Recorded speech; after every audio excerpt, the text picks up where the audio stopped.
Assalamualaikum warahmatullahi wabarakatuh.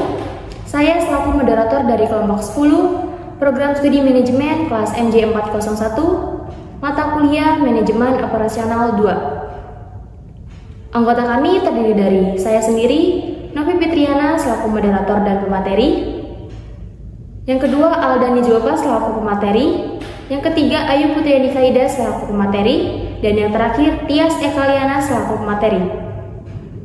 Di sini kami akan mempresentasikan yang berjudul Analisis Strategi Optimalisasi Rantai Pasokan dan Penentuan Lokasi Fasilitas Produksi pada PT Diobeni Mebel Indonesia. Selanjutnya, materi yang pertama akan dibacakan oleh Aldani Jopa. Poin pertama di pendahuluan yaitu latar belakang. Optimalisasi rantai pasokan dan penentu lokasi fasilitas produksi dalam industri manufaktur rotan menjadi krusial dalam menghadapi tantangan globalisasi dan persaingan pasar yang semakin ketat. Rotan sebagai bahan baku utama dalam industri ini memerlukan strategi yang tepat untuk memaksimalkan efisiensi produksi dan distribusi. Menurut penelitian Selito et al. Pada tahun 2015 mengemukakan bahwa optimalisasi rantai pasokan tidak hanya mencakup manajemen pengadaan bahan baku saja dan distribusi produk jadi, tetapi juga mempertimbangkan faktor-faktor seperti biaya tenaga kerja, biaya transportasi, aksesibilitas pasar, dan kebijakan lingkungan. Kemudian selanjutnya terdapat poin gambaran umum perusahaan. Kelompok kami memilih perusahaan yang bergerak di bidang manufaktur, yaitu PT Diobeni Mebel Indonesia, yang merupakan tempat kerja salah satu anggota kelompok kami. PT Diobeni Mebel Indonesia merupakan sister company dari PT Balagi Rotan dan PT Diomoni Citra Mebel Indonesia. PT Diobeni Mebel Indonesia merupakan perusahaan yang bergerak sudah 20 tahun lamanya pada bidang industri manufaktur furniture rotan kayu yang berorientasi ekspor. PT Diobeni Mebel Indonesia dibangun sejak tahun 2017, tetapi mulai beroperasi sejak tanggal 1 Juli tahun 2019. PT Diobeni Mebel Indonesia beralamat di Jalan Nyi Ageng Mantra, nomor 2, Desa Bodisari, Kecamatan Bunglon, Kabupaten Cirebon, Jawa Barat dengan kode pos 45155 dengan jumlah karyawan saat ini kurang lebih sebanyak 60 orang. Kemudian selanjutnya terdapat gambaran umum perusahaan lanjutan dari PT Diobeni. Di dalam PT Diobeni Indonesia ada beberapa divisi, diantaranya divisi personalia, pemasaran penjualan, dan produksi. Di dalam produksi terdapat 7 bagian, yaitu bahan baku, rangka, anyam, dekor ikat, amplas dasar, finishing, dan packing. Dengan sistem kerja 8 jam per hari, kerja mulai dari pukul 8 pagi sampai dengan 4 sore. Kemudian poin selanjutnya yaitu tujuan penelitian. Tujuan penelitian ini adalah untuk mengidentifikasi dan menganalisis strategi optimalisasi rantai pasokan serta penentuan lokasi fasilitas produksi dalam konteks industri manufaktur rotan. Penelitian bertujuan untuk memahami bagaimana faktor-faktor seperti manajemen rantai pasokan, biaya tenaga kerja, biaya transportasi, aksesibilitas pasar, kebijakan lingkungan, dan lokasi geografis mempengaruhi efisiensi operasional dan daya saing perusahaan dalam pasar global. Kemudian selanjutnya poin pertama di pembahasan yaitu mengenai analisis rantai pasokan pada PT Diobeni Mebel Indonesia. Yang pertama yaitu pemasok utama dan proses pemasukan pada PT Diobeni Mebel Indonesia. Dalam industri manufaktur rotan, pemasok utama dan proses pemasokan memainkan peran yang sangat krusial dalam rantai pasokan. PT Diobeni Mebel Indonesia bekerjasama dengan berbagai pemasok bahan baku, contohnya seperti jenis rotan mandola, setengah poles dan full poles, tohiti, jawit, korelambang, manao, fitrit, kubu, dan lasio. Perusahaan ini juga memiliki pemasok lokal untuk mendapatkan bahan baku yang memiliki kualitas yang tinggi. Salah satu contohnya adalah perusahaan pemasok PT Diobeni Mebel Indonesia, yaitu perusahaan Sumber Sulawesi Rotan, Purwa Rotan, dan Surya Indah. Kemudian Yang kedua yaitu proses produksi rotan pada PT Diobendi Mebel Indonesia. PT Diobendi Mebel Indonesia sudah menggunakan teknologi yang sangat canggih dan proses produksi yang sudah sangat teratur sehingga dapat memproduksi berbagai macam barang seperti mesin elektrostatis yang sudah memiliki standar nasional, kemudian mesin oven, alat-alat finishing yang sudah memadai, dan alat-alat produksi lainnya. Kemudian PT Diobendi mempunyai tempat penyimpanan yang sangat besar untuk menyimpan berbagai macam barang produksi yang sudah jadi sebelum dikirim kepada konsumen atau gudang loading. Tempat penyimpanan atau gudang pada perusahaan ini masing-masing mempunyai ruang kantor untuk mengatur dan mengawasi stok dan keluar masuknya barang. Agar apa? Agar tetap terjaga stabilitas produksinya. Selanjutnya akan dibacakan oleh saya sendiri, yaitu Novi Fitriana. Selanjutnya yaitu pembahasan di analisis proses rantai pasokan pada PT Diobendi Mebel Indonesia. Yang ketiga yaitu distribusi produk rotan pada PT Diobendi Mebel Indonesia. PT Diobendi Mebel Indonesia memiliki network distribusi antar daerah dan negara. Seperti contohnya, jika antar daerah menggunakan mobil box, truk pick up untuk mengirim barang ke konsumen, sedangkan jika antar negara harus menggunakan kontainer terlebih dahulu untuk mengangkut barang ke pelabuhan, kemudian dilanjutkan menggunakan kapal pelni untuk mengirim barang antar negara. Selanjutnya yaitu yang keempat, hubungan dengan pelanggan akhir pada PT Diobendi Mebel Indonesia. PT Diobendi Mebel Indonesia menyalurkan produknya kepada perusahaan Williams Sonoma Indonesia atau WSI, yang mana WSI akan menjual kembali barang tersebut. PT Diobendi Mebel Indonesia juga menjual produknya secara online di Flowpot e-commerce untuk memastikan produk terjual secara merata dan memastikan ketersediaan produk di pasar. PT Diobendi Mebel Indonesia memiliki berbagai macam pelanggan baik secara individual maupun perusahaan. Pelanggan secara perusahaan contohnya seperti Williams Sonoma Indonesia atau WSI, World Market, Dimason, Kirkland, dan At Home, dan lainnya. Kemudian yang kedua itu ada kriteria untuk memilih lokasi produksi optimal. Yang pertama ada biaya tenaga kerja. Biaya tenaga kerja ini mencakup gaji pokok, tunjangan, insentif, dan semua manfaat yang diberikan kepada karyawan. Untuk Kota Cirebon, upah minimum regional UMR tahun ini adalah sekitar Rp2.533.038 per bulan. Ini merupakan standar minimum yang harus dipatuhi oleh perusahaan dalam membayar pekerja di Kota Cirebon. Pada dasarnya, biaya tenaga kerja merupakan salah satu komponen biaya terbesar dalam operasional perusahaan dan sangat mempengaruhi struktur biaya serta profitabilitas perusahaan.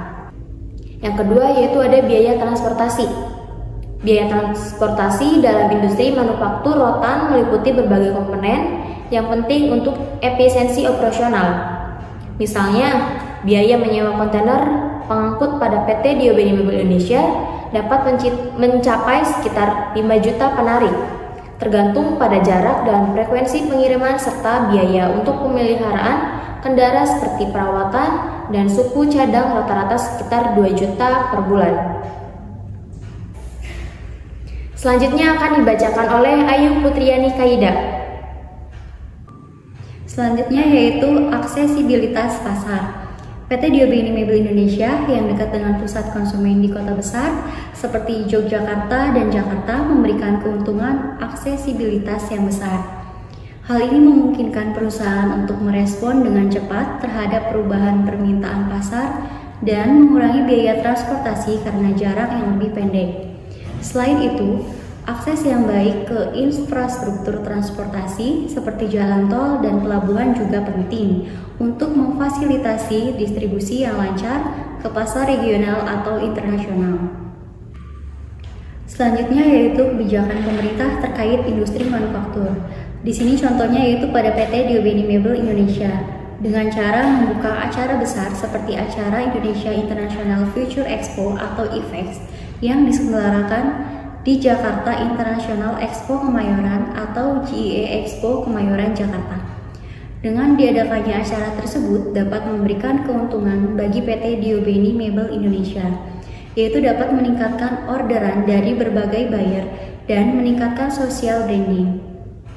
Acara yang diselenggarakan tersebut merupakan salah satu bentuk dukungan dalam kebijakan dari pemerintah pada industri manufaktur. Selanjutnya yaitu analisis beberapa metode perbandingan lokasi potensial untuk fasilitas produksi. Yang pertama ada penilaian hasil value. Di sini pada tabel terlihat pada nomor 1 yaitu pasar. Untuk nilai lokasi yang idealnya yaitu 50, untuk kancinya 40, untuk tengah taninya 45, dan untuk plumbonya 45. Yang kedua ada pengangkutan. Nilai lokasi yang idealnya 40, kancinya 35, tengah taninya 40, dan plumbonya 40. Yang ketiga ada bahan baku. Untuk nilai lokasi yang idealnya 30, untuk kanci 20, untuk tengah tani 25, dan untuk plumbon 30. Selanjutnya yaitu untuk tenaga kerja. Nilai lokasi yang idealnya yaitu 20, untuk kanci yaitu 17, untuk tengah tani 20, untuk plumbon yaitu 20. Selanjutnya yaitu tenaga listrik.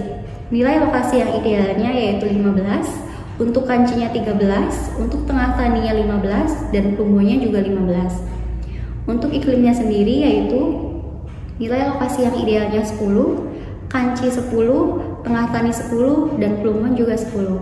Maka jumlah yang didapat dari nilai lokasi yang ideal adalah 165, untuk kanci 135, untuk tengah tani 155, dan untuk plumbon yaitu 160. Maka kesimpulan yang dapat kita ambil yaitu penentuan lokasinya yaitu pada daerah plumbon dengan total poin 160, paling besar di antara lokasi lainnya. Dengan biaya atau cost comparison. Di sini diketahui faktor yang dinilai yaitu ada biaya tetap, biaya variabel per unit, harga jual per unit. Untuk lokasinya sendiri dibagi menjadi 3, ada kanci, lokasi tengah tani, dan juga plumbon. Untuk biaya tetap pada kanci yaitu 1.750 juta rupiah, untuk tengah tani 1.500 juta rupiah, dan untuk plumbon yaitu 1 miliar rupiah. Untuk biaya variabel per unitnya pada kanci yaitu 750.000, untuk tengah tani 900.000, untuk plumbon yaitu 650.000. Dan harga jual per unitnya pada lokasi kanci yaitu 1.200.000, untuk tengah tani yaitu 1.200.000, dan juga plumbon 1.200.000 rupiah. Di sini ada note yaitu untuk kapasitas produksinya yaitu 800 dan 1.500 unit. Fungsi biaya setiap lokasi yaitu diketahui lokasi kanci TC sama dengan 1.750 juta rupiah ditambah dengan 750.000 rupiah. Untuk lokasi tengah taninya yaitu 1.500 juta rupiah ditambah dengan 900.000 rupiah, dan juga lokasi plumbon yaitu 1 miliar rupiah ditambah 650.000 rupiah. Selanjutnya yaitu perbandingan biaya atau cost comparison lanjutan. Total biaya pada kapasitas produksi 800 unit. Untuk lokasi kancinya yaitu 1.750 juta rupiah ditambah 750.000 rupiah dikali 800, hasilnya yaitu 2.350 juta rupiah. Dan untuk lokasi tengah taninya 1.500 juta rupiah ditambah 900.000 dikali 800, hasilnya 2.220 juta rupiah. Selanjutnya yaitu untuk lokasi plumbon. Diketahui 1 miliar ditambah 650.000 dikali 800, hasilnya 1.520 juta rupiah.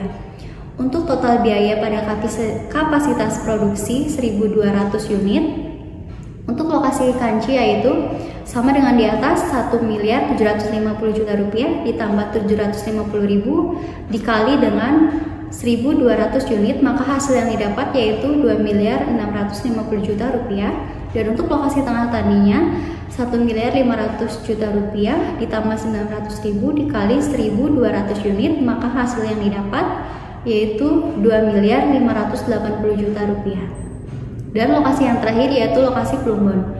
Diketahui yaitu 1 miliar ditambah 650.000 dikali 1.200 unit, hasilnya yaitu 1.780.000.000 rupiah. Kesimpulannya yaitu lokasi yang dipilih menunjukkan bahwa lokasi yang dipilih adalah Plumbon, baik untuk kapasitas 800 unit maupun 1.200 unit, karena daerah Plumbon memiliki total biaya terendah. Selanjutnya akan dibacakan oleh Tias Ekaliana. Selanjutnya ada analisis beberapa metode perbandingan lokasi potensial untuk fasilitas produksinya. Yang pertama, analisis ekonomi. Di sini ada beberapa komponen dengan 3 lokasi yaitu Kanci, Tengah Tani, dan Plumbon. Untuk komponen yang pertama yaitu biaya sewa kontainer. Untuk lokasi Kanci 65 juta, untuk Tengah Tani 65 juta, dan untuk Plumbon 65 juta. Dan untuk biaya tenaga kerjanya Kanci 230 juta, untuk Tengah Taninya 210 juta, untuk Plumbonnya 200 juta. Dan untuk biaya pengangkutannya Kanci 6 juta, Tengah Tani 5 juta, Plumbon 4 juta 500. Dan untuk pajak lokasi Kanci 300 juta, untuk Tengah Taninya 300 juta, dan Plumbon 300 juta. Dan komponen listrik untuk Kanci 50 juta, Tengah Tani 50 juta, dan Plumbon 50 juta. Dan total biaya operasinya untuk Kanci 651 juta, untuk Tengah Tani 630 juta, dan untuk Plumbon 619 juta 500. Dan terdapat sikap masyarakatnya, baik di Kanci itu acuh tak acuh, Tengah Tani menghendaki usaha, dan Plumbon menghendaki usaha. Dan kesimpulan yang dapat diambil yaitu berdasarkan tabel di atas yang dihasilkan dari perhitungan analisis untuk penentuan lokasi penggunaan metode analisis ekonomi terhadap 3 lokasi menunjukkan bahwa lokasi yang dipilih adalah lokasi yang memiliki nilai total yang paling murah, yaitu daerah Plumbon. Selanjutnya analisis titik impas atau BEP. Di sini terdapat harga jual atau unit baik di Kanci 1.200.000, Tengah Tani 1.200.000, dan Plumbon 1.200.000. Dan untuk biaya variabel Kanci 750, Tengah Tani 900.000, dan Plumbon 650.000. Dan untuk marginal income-nya ada di Kanci 450.000, Tengah Tani 300.000, dan Plumbon 550.000. Dan diketahui biaya tetap lokasi Kanci yaitu 1.750 juta. BEP lokasi Kanci yaitu 1.750 juta dibagi 450.000 yang menghasilkan 3.880 unit.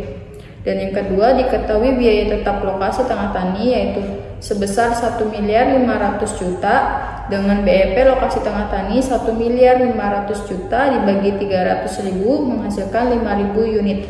Dan yang terakhir, diketahui biaya tetap lokasi Plumbon sebesar 1 miliar dengan BEP lokasi Tengah Tani yaitu 1 miliar dibagi 550.000 menghasilkan 1.818 unit. Dan dapat disimpulkan bahwa lokasi yang dipilih adalah lokasi yang memiliki BEP yang paling kecil, yaitu daerah Plumbon. Selanjutnya ada penutup. Kesimpulan, berdasarkan analisis lokasi potensial untuk fasilitas produksi dalam industri manufaktur rotan, ditemukan bahwa masing-masing lokasi Kanci, Tengah Tani, dan Plumbon memiliki kelebihan dan kekurangan yang spesifik. Berdasarkan analisis rantai pasokan di atas, Plumbon menawarkan aksesibilitas pasar dan infrastruktur yang sangat baik, biaya tenaga kerja dan transportasi, serta dampak lingkungan yang mendukung menjadi tantangan utama. Berdasarkan analisis perhitungan dari 3 metode yaitu perbandingan biaya, analisis ekonomi, dan analisis titik impas atau BEP menunjukkan bahwa Plumbon memiliki biaya yang paling rendah sehingga menjadi lokasi yang paling direkomendasikan.